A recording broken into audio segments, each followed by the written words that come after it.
Bismillah, walhamdulillah, wassalatu wassalamu ala rasulillah, wa ala alihi wa sahbihi wa man wala.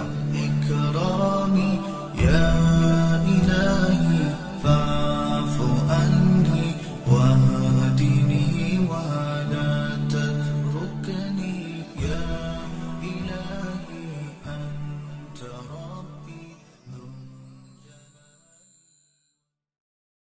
Çka janë ata adabë me badi që na sot duhet me pas kujdes, me përfitu pi Kuranit, duhet besimin e pastër me pas.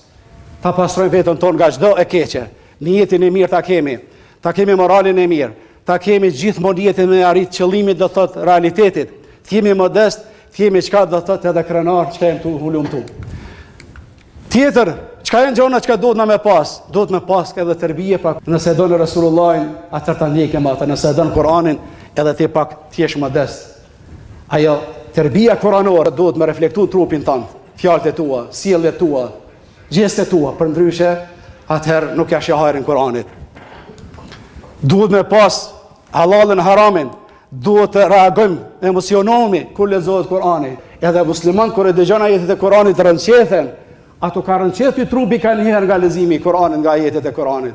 Qysh penin veten me Kur'an, a ki gjallëri pak trop apo të gjithë apo plotësisht jemi të vdekur. Duhet ta bëjmë një regjenerim jetës tonë. Ikhlas, do ta kemi sinqeritetin tonë. Keni kujdes të kjo fjalë, vetën e këshilloj edhe juve. Mos ta lypi me Kur'an dynjan.